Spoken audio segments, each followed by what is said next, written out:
Up this morning to another text from my manager saying that Tommy Fury is pulling out of the fight. We agreed to all of the terms. Everything is ready to go. We're 45 days away from the fight. We agreed to his $2 million purse. We agreed to VADA testing, extra flights, extra rooms, extra tickets to the fight. We're scheduled to have a press conference next week in New York. His whole entire team was like, yeah, everything's good. We're signing the contract today. It kept on getting pushed. Till now. What's the excuse? Oh, I can't come and I can't do it because my dad can't be there with me during the fight. Well, Tommy, your dad has been banned from the United States for 15 years. You've known this the whole entire time. He's a criminal. He's not allowed in. When you fought Anthony Taylor in Cleveland, neither Tyson nor your dad were there with you in your U.S. debut. And now all of a sudden you need your team with you? That doesn't make any fucking sense. I will agree to not have my team around me during the fight week. I will agree to not fight with my coaches in my corner. We can both fight solo, dolo, just like Devin Haney was going to do against George Kambosos. This is what real boxers do. This is what real boxers, they make fights fucking happen. You're scared. You claim you're a professional boxer, but you don't want to make the fight with me, who you talk so much shit about, who you said you will spark, who you say I'm nothing compared to you.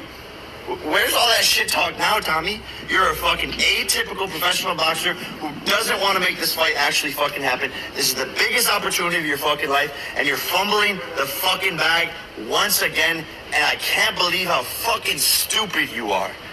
Fucking idiot. Wow.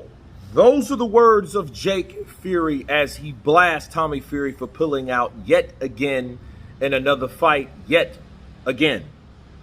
Let me counterpunch. I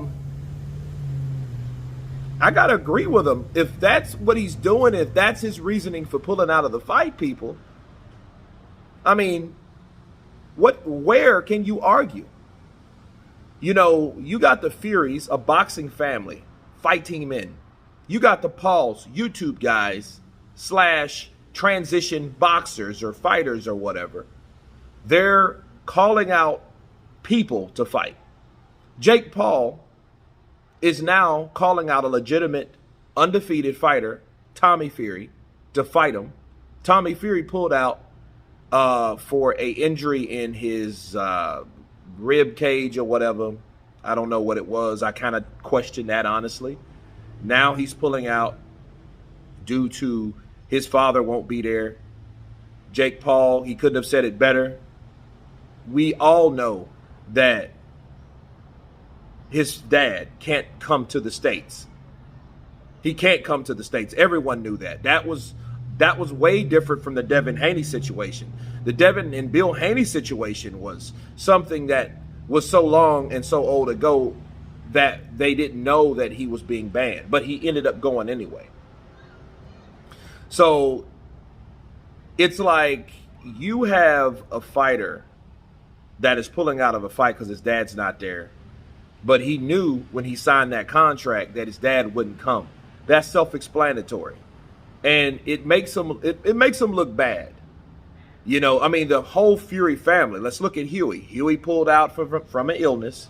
Tyson Fury's retiring from fighting Dillian White. Now we got Tommy Fury pulling out of the same fight that he's supposed to fought already and sparked out, which is Jake Paul. You know, this is bad. You got $2 million. You know, you've been fighting a lot less than that. You ain't been getting $2 million a fight. Hell, they got guys on the PBC that's getting that and happy and content with it. So I don't see what the deal is. I think he needs to respond. I think Tommy needs to take that damn fight Jake Paul, show Jake Paul what a real boxer does, and I think that should be it. But when he starts doing shit like this, it's hard to argue with Jake Paul. It really is. You know, that's no different than Andy Lee not going or not taking the fight with Joseph Parker, or not training Joseph Parker because of his wife's pregnancy. Well, he knew his wife was pregnant before the fight was ever, you know, finalized. He knew that. You knew what the date was, so he should have projected that date not being a great date to take a fight. But we all know what happened with that. It was other things that happened with that. So the question is it other things that's happening with Tommy Fury?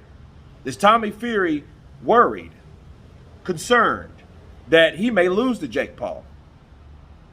So you got, like, these guys are labeled a joke in a lot of boxers' eyes, but when the boxer decides, oh, I'm not going to fight him for the second time, it makes it look hard to argue with. It really does. Because, you know, and I get it. I can understand it. I can see it with my eyes closed. Tommy Fury might not want to take that damn fight, people, because he might end up getting beat. And if he gets beat, he's already said he'll be disowned by the Furies, by his father. His father said that. You know, Tyson's going to turn his back on him, too, if his father does. If he gets knocked out, then he's going to have to fight Jake Paul. Then that makes Jake Paul's legacy, because then he knocked out a Fury. He knocked out Tyson Fury's little brother. He knocked his ass out. So then that would make Jake Paul. So Jake Paul knows what he's doing. And I think Tommy's a concern. Like, what if this motherfucker catches me? Because we know he can punch. Look what he did to Tyron. Even though Tyron's not a boxer, okay?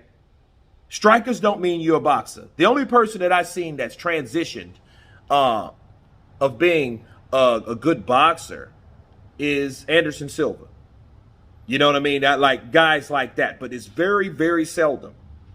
Okay, so Jake Paul calling out Tommy Fury on his bullshit is warranted at this point.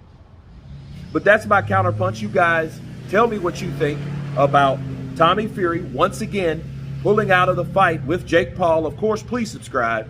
And you guys been counterpunching. Peace.